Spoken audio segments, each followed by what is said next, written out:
I'm Stephen Robinson, and welcome to the Play Typer Guy podcast. My guest today is my friend from way back, Dr. Andrew Erdman, a psychotherapist, teacher, and author. I'm excited to have him on the show today to discuss his new book, Beautiful, the story of Julian Eltinge, America's greatest female impersonator. So let's get into this while my wife is still listening. Hey, Andy, how are you? Good, Stephen. Thanks for having me on. Glad to be here.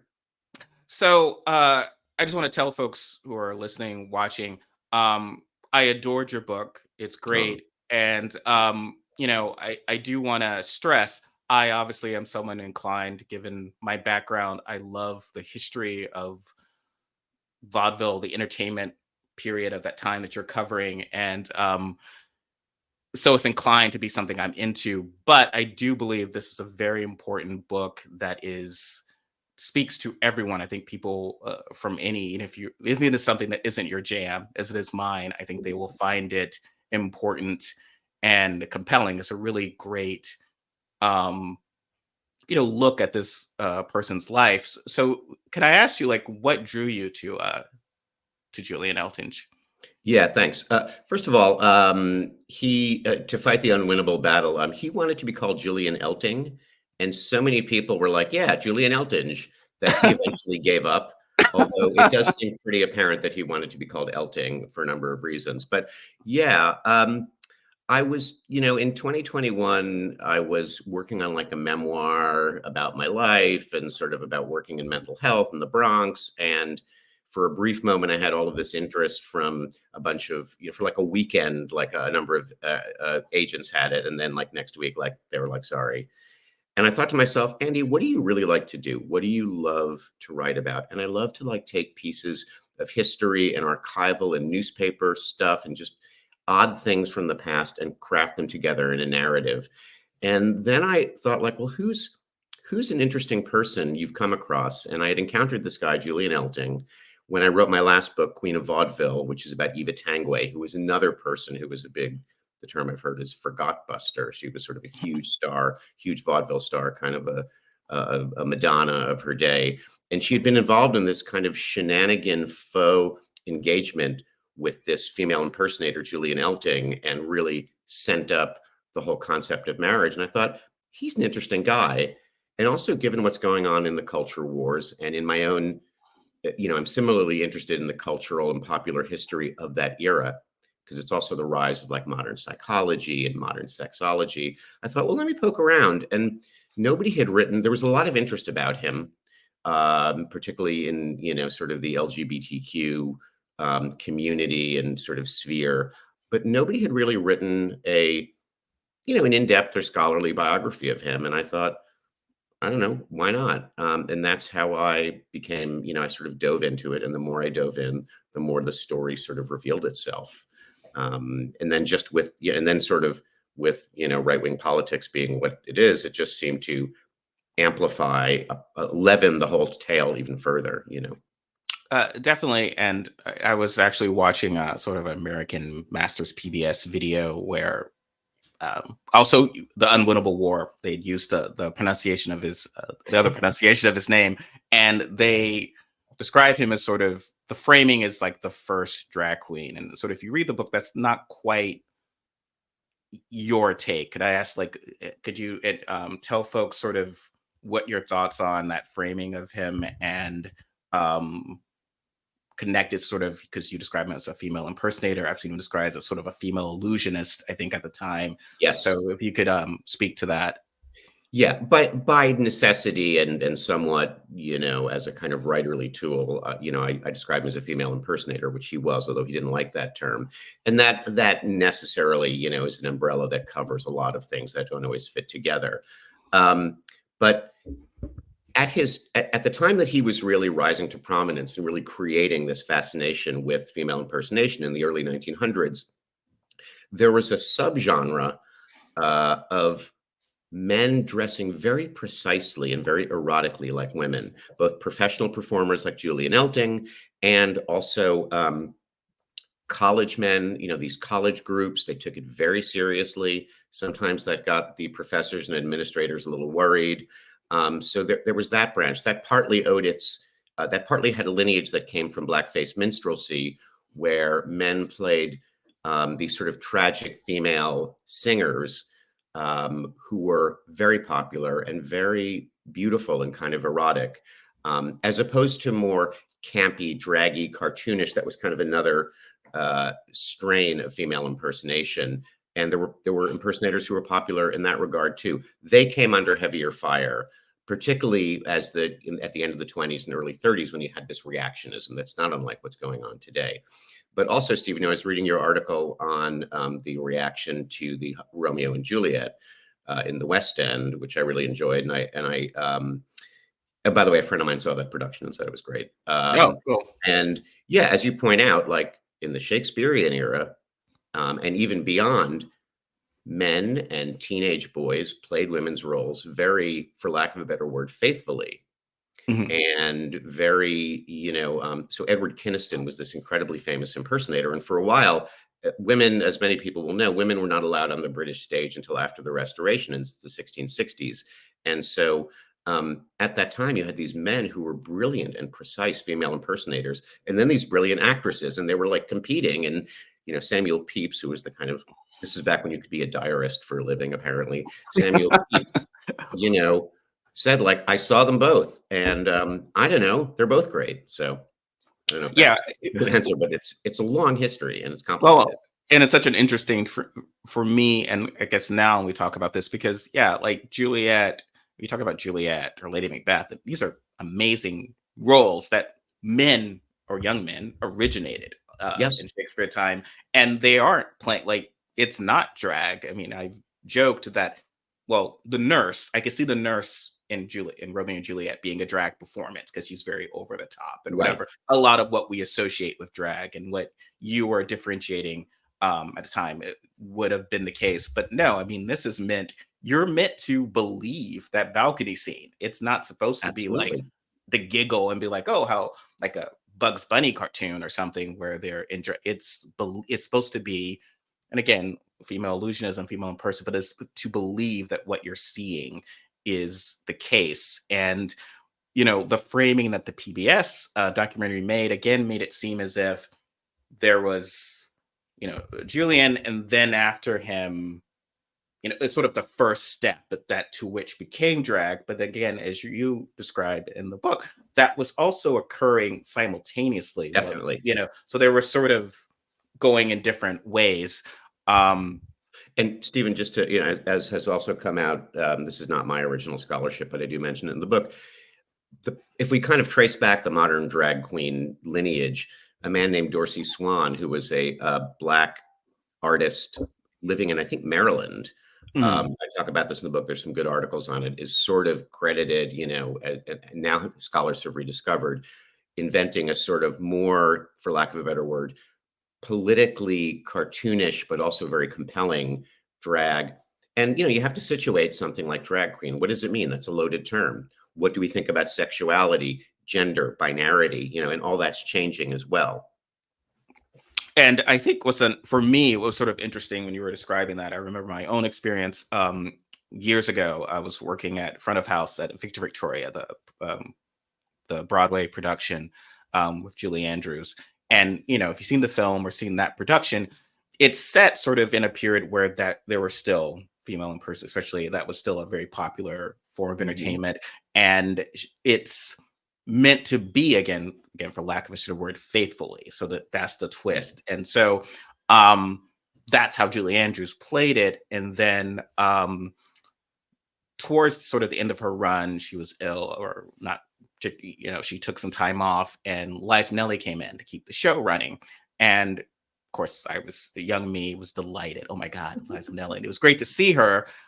Lovely lady. She had spoken in passing to me. Very nice. Mm. But when I see it, at this point, when she transforms on stage and now she's Liza Minnelli, you can't help but think, oh, but now it's a drag show in the great way if you like drag, but it's Yeah. totally, So interesting. totally different things. And that's just Right. what popped in my head when I was reading your book was like, oh, right. Like Julie's doing Yeah. probably, guess whoever wrote it or whatever, very faithful to that form. And Liza's doing what anyone would have paid to see for, God help me. would love to see it, but that's a different performance entirely. Right, Um, and there are different pleasures associated with each, yeah, it's exactly. and each one sort of brings up different anxieties around gender, as you know from the book, Julian Elting, like, really reinforced the wall between on stage, I dress up, perfectly, but then I'm totally different off stage, and like, of course, and then in a way, like he's doing male drag in his real life, he's like pretending to be like a boxing roughneck who likes smoking cigars and talking about stocks. Apparently, if you talk about the stock market, you are, incredibly heteronormative, which may be the case or may have been the case. And that's such a wonder, dramatically, if you're thinking about making this a movie or something, you just think that's such an interesting way of getting into the idea where he's sort of having to do male drag, sort of almost, and in his own normal life to sort of Totally. almost to overcompensate, because in general, rather than just I'm just this guy, because there was that sense of,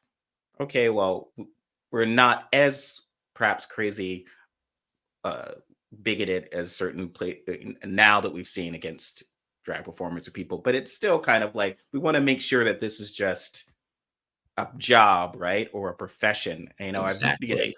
I've noted like most cross-dressing, for lack of a better term, films from Some Like It Hot to White Chicks, not comparing the quality of the films, but like of those, it's always sort of just your life is literally at stake. That's what it takes to, like, a woman wearing jeans and a tie could just be a fashion thing. That's just Annie Hall, right? But Yes, yes. for men to it has to be, okay, well, you will literally die if you don't do that. And it has to be the point where they're like, well, maybe I should just die. And then Maybe. finally Oh, I wish my life were threatened more often. It turns out I rather like this.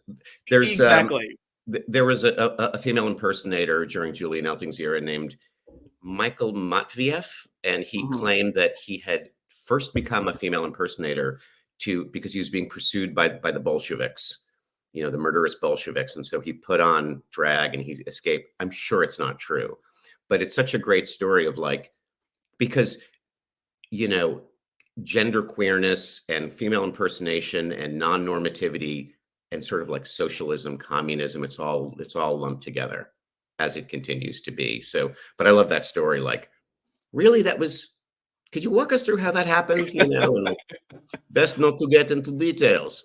Very, very complicated.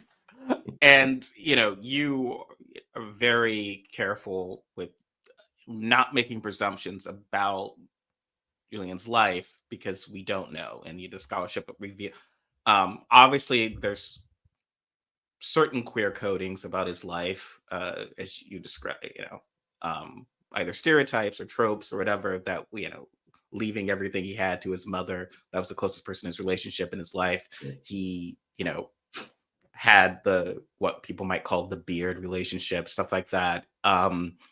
But we don't know, and that also makes it interesting as to, because again, if you try to like make a film version, you need to sort of make a choice, like who is this person, instead of you're sort of from the outside in. It's obviously easier when you're sort of doing it through a kind of scholarship as you do, but like it would seem challenging to me, because I would feel like I need to give an actor who is this person I'm playing, and that's sort of a kind of, I found, interesting thing about him that we never really knew. Um, Yeah, no, and to your point, I think, were one to put it in filmed form, I think you could go the way of he knows that he is drawn to other men, but he really has to hide it, and so he makes a big show of being this sort of macho guy. Or like, and this is what's more interesting to me, particularly because I also like to think psychoanalytically, is like, what is he allowing himself to think about? What are his horizon of possibilities? Given, we develop within the context of what we're allowed to think about ourselves. Some people are more creative and they get more pushback. Some people are more conformist, and in a way, Julian Elting is a conformist figure. mhm. Weirdly, Yeah, if that and makes sense. Yeah, Mae West plays a significant role. You introduce her, and that's again one of the things of like, it feels truth is stranger than fiction, because first, like, oh, come on, you're putting Mae West. No, no, no. Actually, this was a major part of the story of and the direction she went. I would say a lot of modern drag does trace kind of back to her, and then all of her influences upon her. But you wrote about how she perhaps, through for the period being sort of defending queer men, was also making it sort of this clear association of like the folks who did this. This is who they are. This is their identity, rather like than putting clothes on. Like the sense of, and there's a lot of psychology at the time Yes. as well. Like if you're doing this, it's an impulse, a desire. You either must be queer or you must be um uh I don't say perverted, but that at the time they were saying either it's a perversion, it's a desire. You can't just want to do it as a job. It can't just be, Exactly. you There's know. something more inherent. Well, of course, the big term of the day was invert. Mhm. You know, you were inverted. Something was going in the wrong direction, and Freud struggled with sort of how to. He didn't talk that much about cross dressing, but obviously he talked a lot about sexuality. Mae West, for people who don't know, Mae West was sort of a low level vaudevillian. She imitated Eva Tangway. She sort of ended up on the burlesque circuit, and then in the 20s she started writing plays that were very provocative, and in part because the 20s was a period of more openness. And she wrote plays about the sort of sexual underworld and sex workers. And then she eventually wrote plays about gay men and the sort of gay underworld and cross dressers, and using men who would be coded much more as queer or gay sort of today. There was something in the late 20s known as the pansy craze, where men would be wearing women's clothing in a more openly campy, draggy way, in public. And so she's for a sort of unschooled person, she's relatively supportive of it. And she even said that she was influenced by Julian Elting. Julian Elting wanted nothing to do with her, but she was eventually put on trial for her play Sex. And I think it was The Drag. It was literally like stopped, and I have to check my notes, but it was literally stopped mid-performance, and like policemen jumped on stage and covered her mouth, and it just sounds great. And so there was kind of a show trial. She actually spent 10 days in jail, but it shows how much the discourse and the discussion over sexuality, gender appearance was now in the court of like medicine, psychiatry, psychoanalysis, and that to me is very significant. Whereas it had been either no one cared about it that much, or it had been really in the realm of the church. Or what do we do with this? Is this a thing that's even important? Now it's very important. And Mae West, in a sort of own, um, highfalutin way, brought that to public attention. And I think definitely your background, you can tell folks specifically, Mhm. as a psychologist, whatever helps with this, because there's so much. Even now, they pass a lot of these laws, these anti-drag laws, and so forth, that clearly are targeting the men dressing as women, because that's something either twisted or gendered or sexual. And like a woman wearing our outfits, they don't even, oh, well, yeah, of course we're not going to outlaw that. There's nothing sexual in that. How there's Mhm. something unsexual about men's clothing. um Even if you think Garbo and a tux is a very sexy image, I thought Sure. so, but it just, for those folks, they don't see it that way. Whereas like women, that whole process was something very sexualized. I think you talk about the perception even at the time that even just all of femininity wasn't a performance, even amongst women, like that it's something you put on. And could you speak a little bit more about that, because I found that fascinating, the way you describe that. Yeah, it starts to become more and more apparent, particularly amongst middle class women and sort of upper middle class women, that you have to make a strenuous effort to be up to par, to look a certain way, to act a certain way. And it's particularly during Julian Elting's period, um, you can see the emergence of more of a clear binarity between this is what men do and act, and this is how they look like and this is what women do.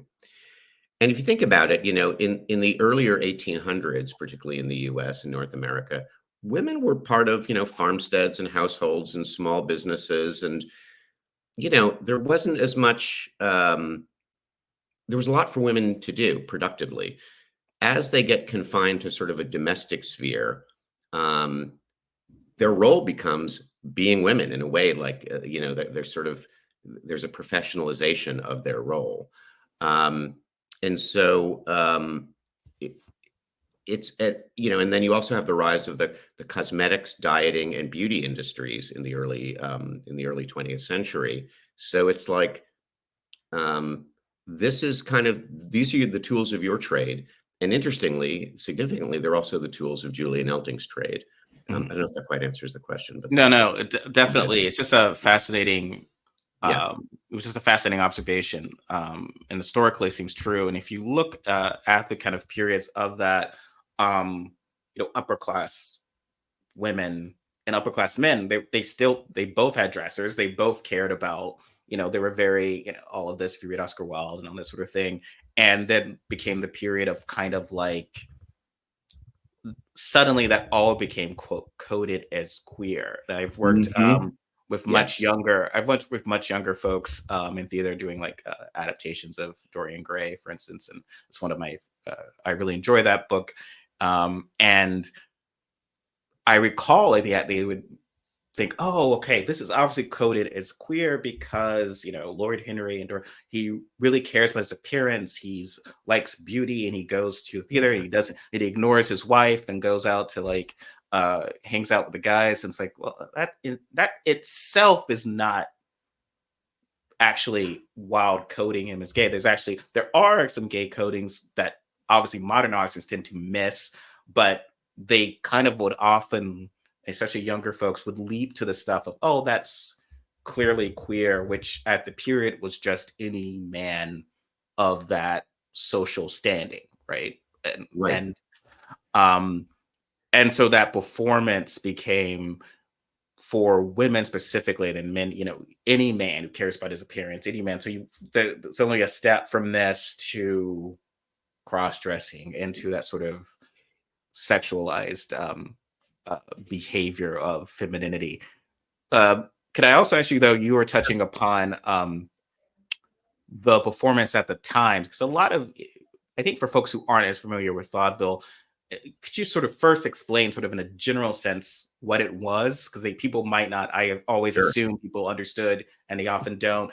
And, how sort of mainstream it was to people, how often, like So really family entertainment. vaudeville is when Tim Scott answers any question. As I heard someone say recently. No, so vaudeville was a American entertainments throughout much of our history, and really in the 19th century. You wouldn't just go to like see a play or one thing. You'd see a bunch of things.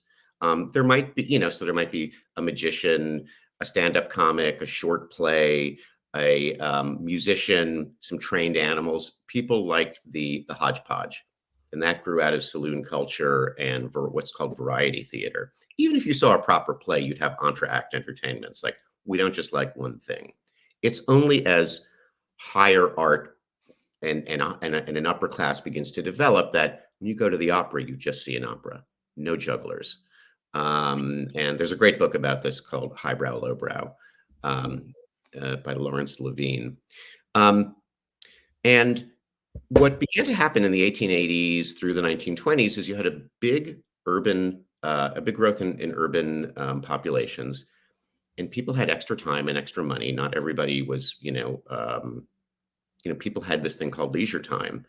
And so people began to formalize and package these shows. So let's put 10 separate entertainers together. Let's have one or two really popular, big time. They were usually female singer comedians, like Sophie Tucker or Anna Held or Eva Tangway, but everything from like short versions of plays, eventually short movies, package them.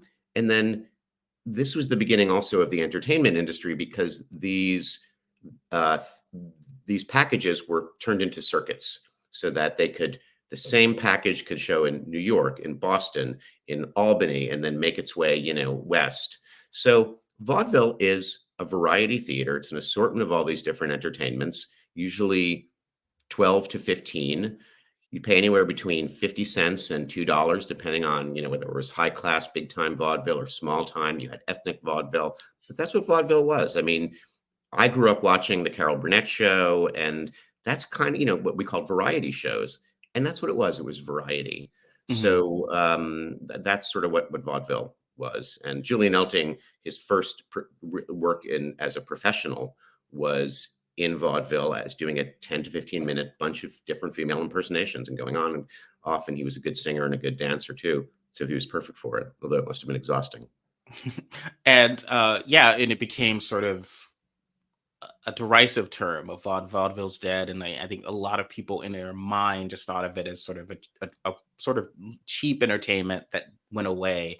Often, as people sometimes derisively refer to disco. I'm a disco fan as well. So perhaps I love all these entertainments that made their way and Bee are Gees. Yeah. exactly that are Bee often Gees. Yeah. there's a lot of great work in there that So much. became the basis for a lot of stuff we do enjoy now. So I think um so much of vaudeville has endured, or like so you're saying the variety shows and whatever, but a lot of the stuff that was practiced there became part of the pop culture. It didn't sort Yeah. of definitely go away. Radio and television. I'll tell you something interesting. Years ago, I was watching a big prestigious Broadway play that won various awards, and it was very important. And I was watching it going like, why isn't this a movie? Like, why am I just watching people have a conversation? And in one moment, a woman walks up the stairs in a very kind of idiosyncratic, funny way, and then makes the noise. And the audience laughed. And I'm like, that's vaudeville. That's theatrical. That's the phenomenon is present. And we like to see weird stuff that like fills our senses, you know?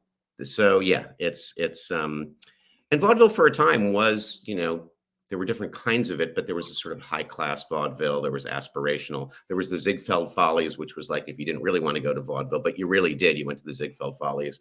And then there was, there was Jewish vaudeville. There was a black vaudeville circuit that was very popular. So it's pretty fascinating. And people should check out your other two books, Queen of Vaudeville, and to because you go into great detail about that Yeah, as well, and they're yeah, worth it. I I do think though that something you touch upon is that this wasn't, it wasn't as charged watching a female impersonator as we might think now, as people see it. Like this is like, oh my God, you got a drag queen brunch. A child saw a man in woman's clothing. Oh my God, I'm going to shut it down. I mean, there were panics, and you touch yeah. upon that as it occurs. But at the time, during sort of the peak of its popularity, it wasn't such a. It was not. It was seen as particularly normal mainstream entertainment. Is that correct? Absolutely. And I think there was a long period from sort of after the Civil War as the acceptance of what let's call it drag art begins to increase both here and in Britain until the late 20s, early 30s of it's very normalized. Many men in college formed these all-male musical societies and they produced many well-known performers, but also a lot of people who just went on to be civilians, where men took great pains. These college men took great pains um, to play various types of women's parts. Some campy and draggy, but some again very faithful, precise, erotic. And some of the younger men were called broilers because they were like chickens. It's like that term, like they're like tender young chickens, and they were. Um, and there was a debate amongst college authorities like, does this create men who are going to become somehow inverts, or is it just good fun, or you know but so you have a large middle class population. By the way, then they go on and then they're in like the Elks clubs and this is where Julian Elton got his start. These professional fraternities, all these men were in fraternities, even after they got out of college. And a lot of them did very serious and very committed cross-dressing. So it was not verboten. It was not looked down on. You had to sort of maintain certain narratives around it, but not at all. It was totally regularized. And of course, as David Mamet famously said in Gary and Ross, man is his job. And that's something you sort of touch upon of where Mhm.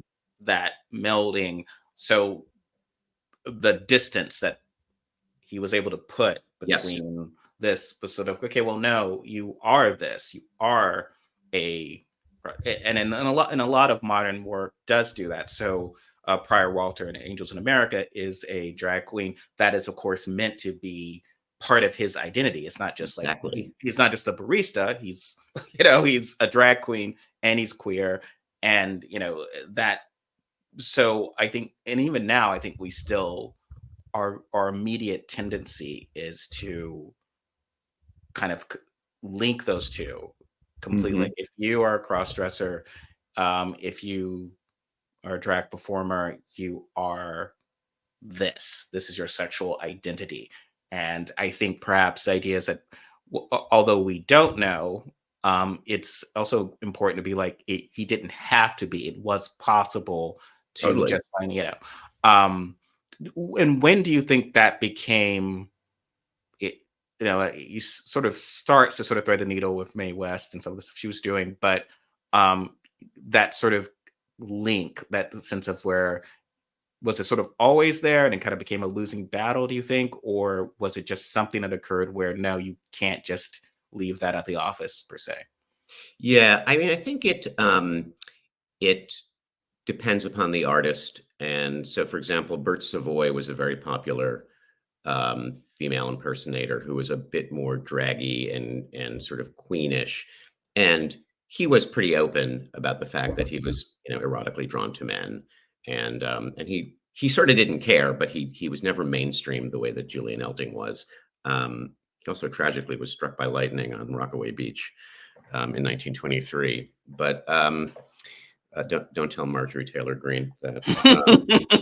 And but Yeah, I think that a number of things are happening at the same time. One, there's the emergence of, both from within and from without, a homosexual identity character trait.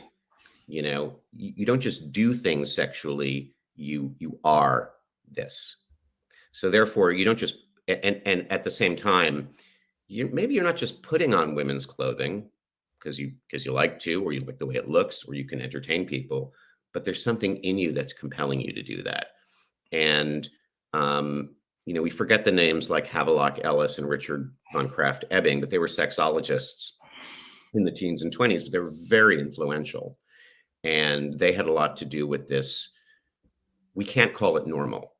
And ultimately, that's the anxiety over drag, over you name it, ethnicity. How do you keep the center normal?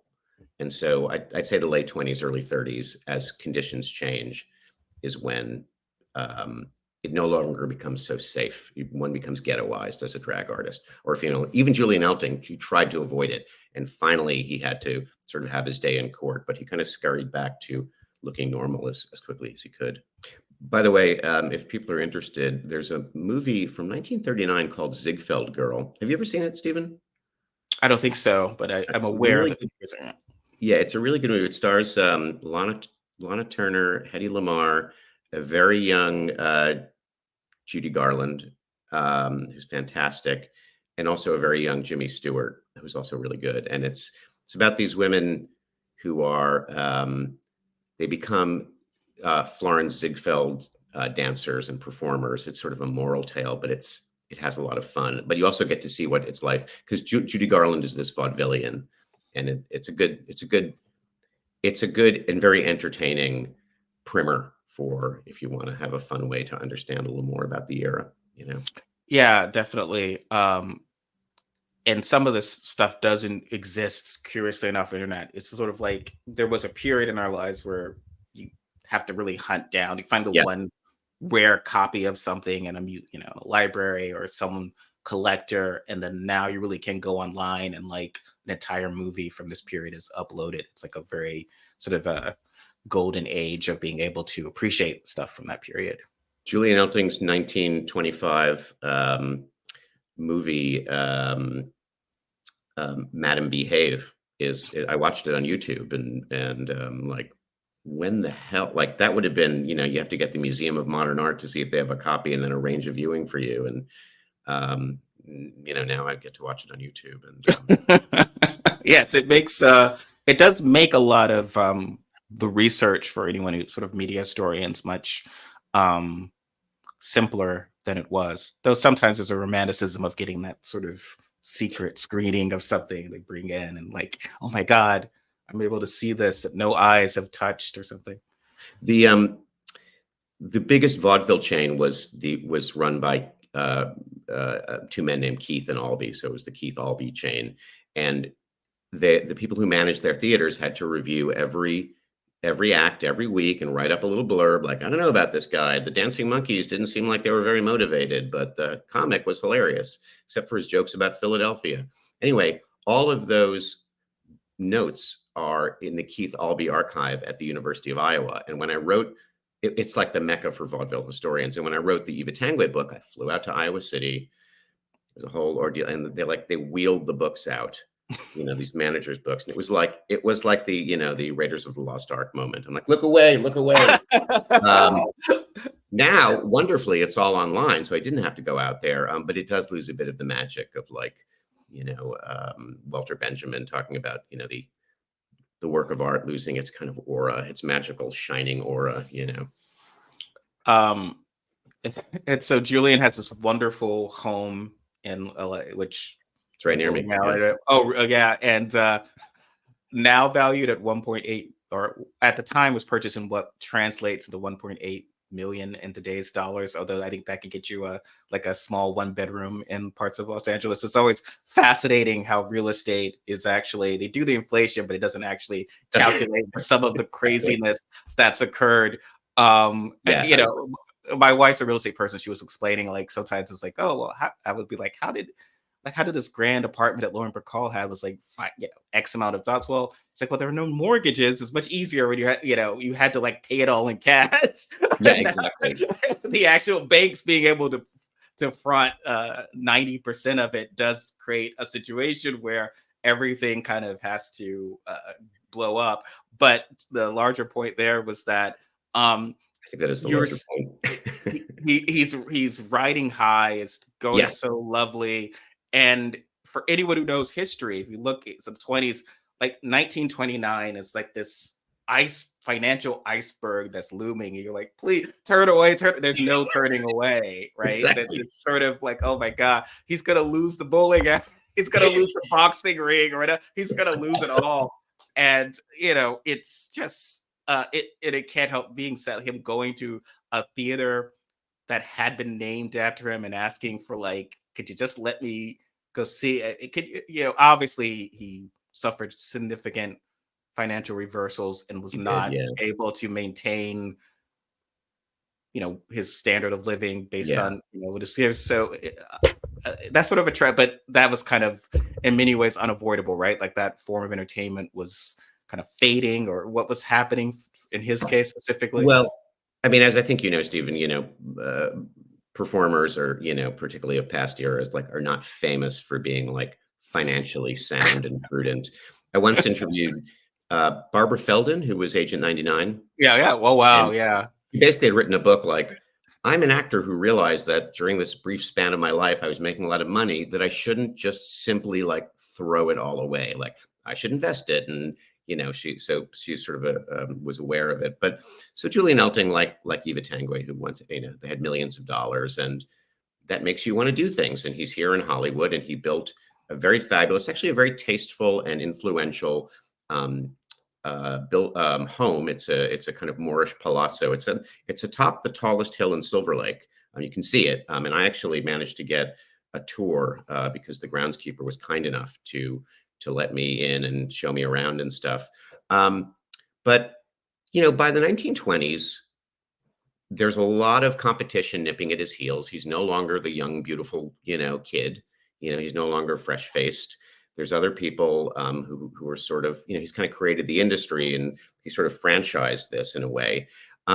So he starts to, and he makes a bunch of movies that are very successful, but then, that success can end in a day, and it basically did. So by the early 20s, he's no longer really, should he go back to vaudeville? Well, vaudeville's not as popular as it was before World War I. Should he make more movies? The offers aren't really coming. So he starts to develop this idea of developing an artist colony to build this sort of retreat spa artist colony down in San Diego County, near the city of, or the town of Alpine. And he has a great vision, and he is a very involved designer, curator. He does a lot of the, even when he's building his own house, he's very actively involved. And he goes and, whether it's, estate sales or going on tours to try and find, the right artifacts.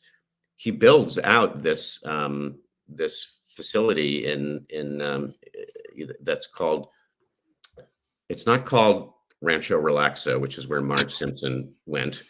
It's called Sierra Vista Rancho, the Sierra Vista Rancho, and it was apparently quite beautiful, but it just never, it opened in like 1927, 1928. So it was like, yeah, just the iceberg was looming, and he kept having to go on tour. I think he hoped eventually it would take off. It didn't. It was a bad time for that, the hostelry business. And, he ends up basically in the 30s, his options were to play the cabaret circuit. He'd gone through a lot of his money. There were smaller cabarets, cafes, dinner clubs. Vaudeville was kind of gone. Through Prohibition, you had this kind of post-speakeasy venues.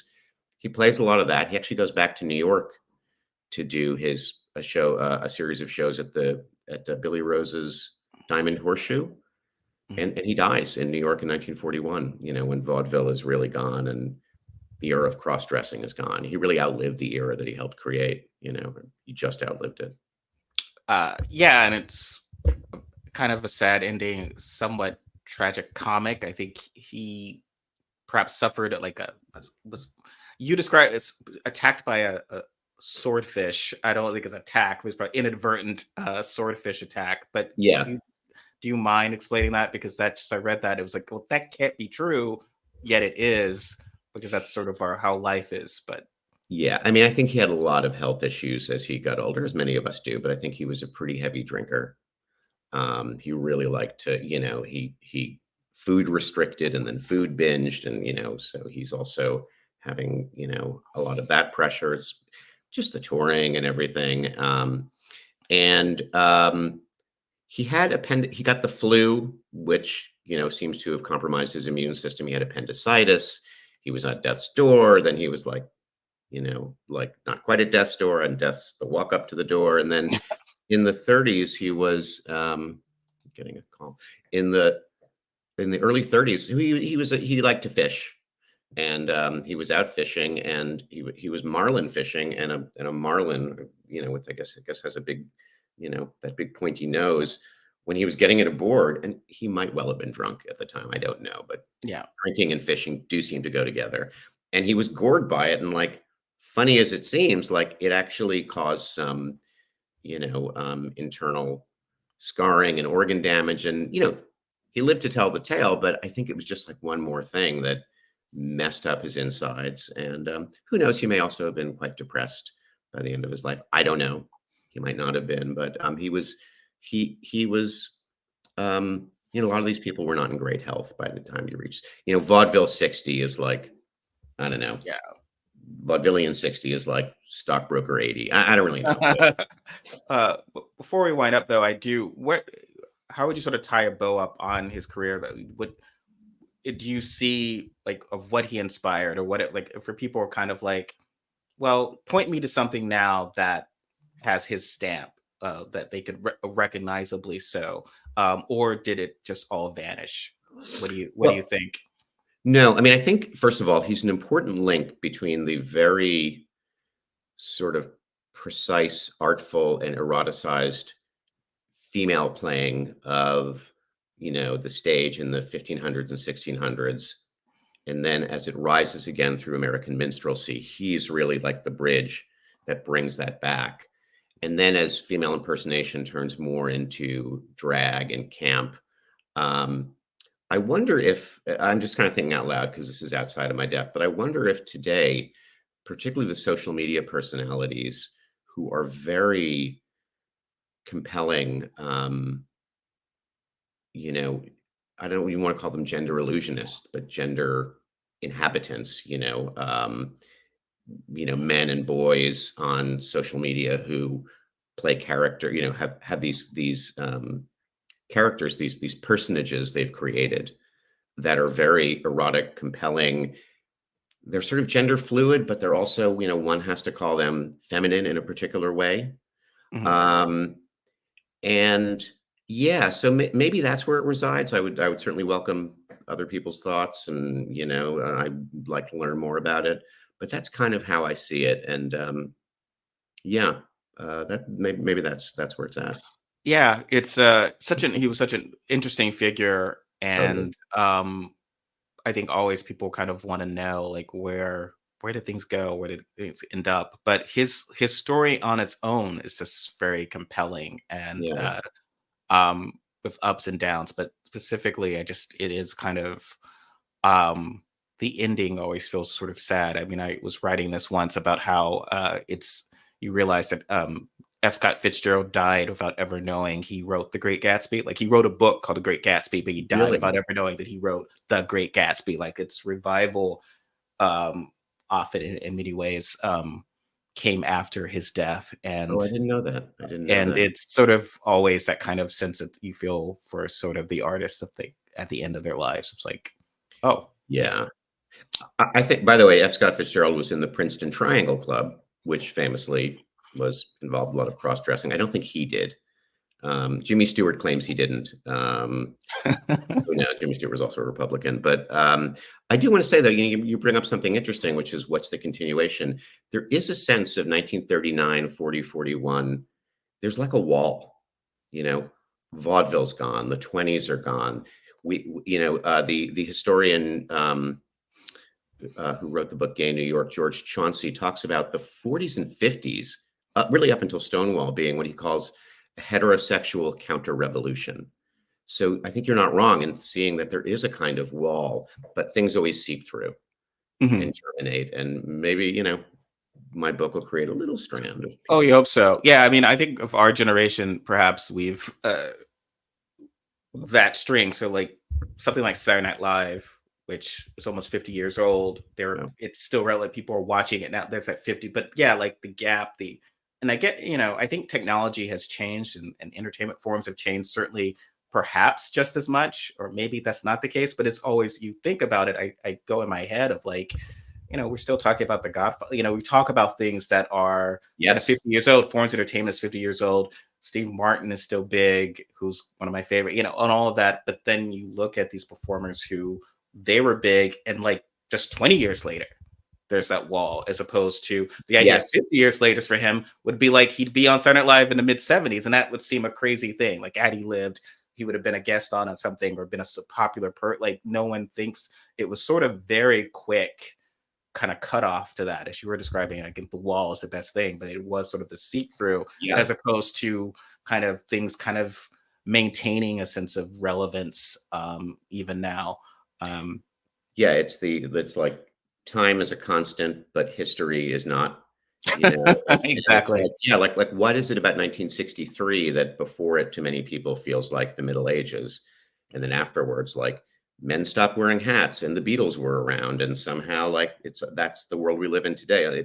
But yeah, maybe we're approaching another inflection point, but I'll agree. Uh, well, thank you so much for coming on and Thanks for having me. talking to me about your book. And where can people find you? Where specifically can they find the book? I'm going to block your face for a moment to show. Uh, Yeah. Beautiful. Just one last quick question. The title, um, I don't want to say provocative, but I do think it's great to sort of, he's beautiful, right? Like you're kind of acknowledging that that's what he was going for or whatever. And also beauty as opposed to sort of sexualizing and eroticism Yes. is a very, I think, a very important uh, choice. Maybe I'm reading too much into it, but I really liked the title. No, well, one of the editors at Oxford University Press suggested the title. I had some other titles suggested, but that one really hit. Yeah, so you can buy it online. It actually is, the release date is May 17th. You can go to Oxford University Press. You can go to Amazon. You hopefully be able to go to bookstores. I just got information about when it was going to be published, so I'm just starting to. I'm in the process of relaunching my website and social media, and I'm on Instagram allegedly as Andrew L. Erdman author. And now there's the DHL guy. Hi, who's waving. Thank you very much. Just got a package of some bedding that I need. No one needs to know. And Andrew L. Erdman, author on Instagram. That's probably the best place to find me. And I will be relaunching my website, which will be andrewerdman.com, and it'll tell you about my books and writing and stuff. So. Yeah, and well, that's the book, Beautiful, Andrew Erdman, about Julian Eltinge. Please check it out, buy it when it's available. It's a really great read. I think you'll enjoy it, and if you're not necessarily someone, it's not scholarly. I think it's a really compelling narrative and a great story. So, thank you so much, and Sure. like, share, subscribe. We'll catch you guys next time. Take care. Okay. Thanks so much, Stephen. Have a great day.